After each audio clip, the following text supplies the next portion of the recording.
Straight talk Donald Trump, India won't be bullied by you, but Trump has fundamentally miscalculated. This is India, not some pliant client regime that buckles under Washington's economic blackmail. On Monday evening, the Ministry of External Affairs delivered a surgical strike on American duplicity. While Trump pontificates about India's Russian oil purchases, his own country continues importing uranium hexafluoride for its nuclear industry, palladium for electric vehicles, fertilizers, and chemicals from Moscow. The European Union, America's closest ally, recorded a staggering $67.5 billion in goods trade with Russia in 2024, plus $17.2 billion in services. European LNG imports from Russia hit a record 16.5 million tons in 2024, surpassing even 2022 levels. All such figures were quoted by the MEA in its combative statement, which caught the world's attention for the manner in which it exposed American duplicity. Donald Trump's conspicuous silence on his country's continuing trade ties with Russia has hardly been missed by anyone in India. In fact, when asked by a journalist what his response to India's statement was, he could muster very few words, saying, "I don't know." While Trump sets the Indo-US relationship on fire, he remains a mute spectator when it comes to Europe, or even China's trade with Russia.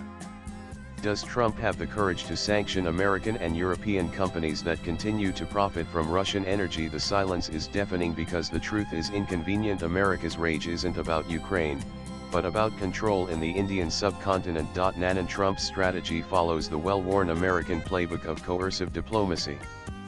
First, create artificial moral outrage.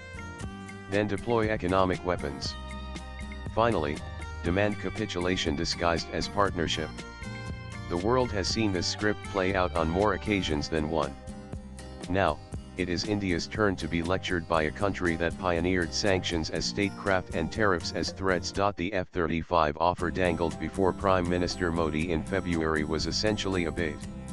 When India rightfully declined this overpriced military hardware that would make us dependent on American maintenance, spare parts, and operational approval, Trump's mask slipped.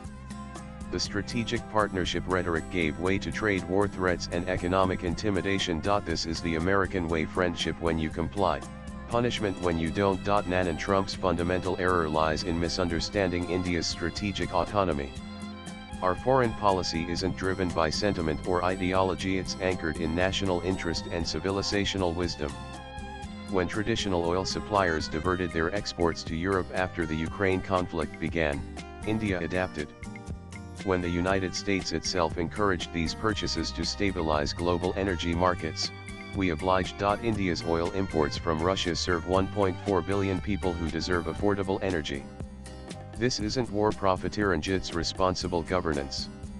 Unlike Europe's luxury consumption of Russian energy, India's purchases are driven by vital national necessity. Behind Trump's trade tantrums lies a deeper strategic miscalculation.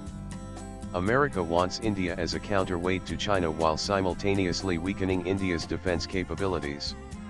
The timing isn't coincidental. As India faces growing threats from a multi-front scenario involving China, Pakistan, and others, Trump demands we abandon our most reliable defense partner, Russia. India currently operates over 270 Russian Su-30 Mki fighters and has also purchased 5 S-400 air defense systems.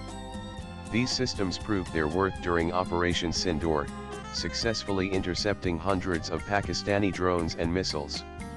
Russia offers technology transfer, source code access, and integration flexibility that no Western supplier provides. The F-35, by contrast, comes with built-in restrictions, NATO-only integration, and American operational oversight. Trump's demand that India abandon its proven defense partnership with Russia while facing existential threats exposes the hollowness of American assurances. When push comes to shove, will American weapons arrive without strings attached? Will U.S. technology transfers be unconditional? The answer is written in decades of American arms embargoes, technology denials, and conditional support. And the scorching response reflects India's diplomatic maturity.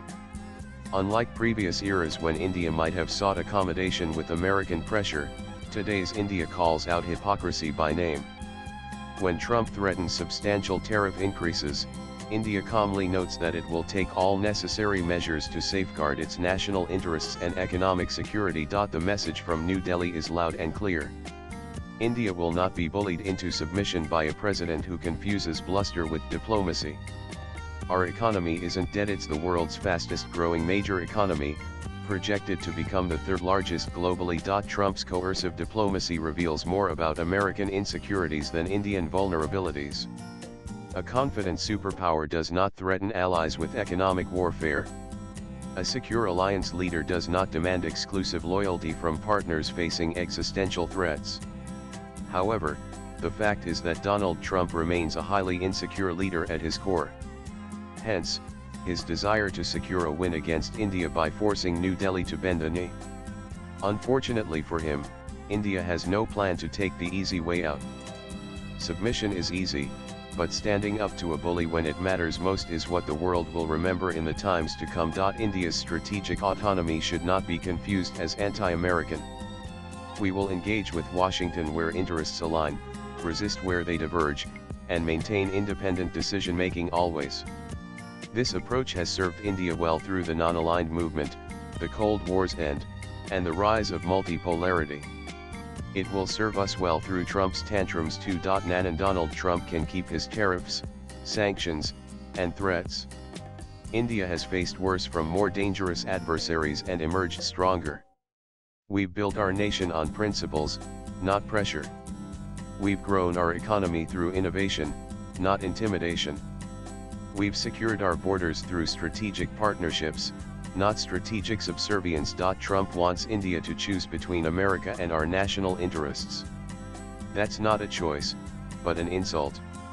India will buy oil where it's cheapest, weapons where they're most effective, and partnerships where they're most beneficial.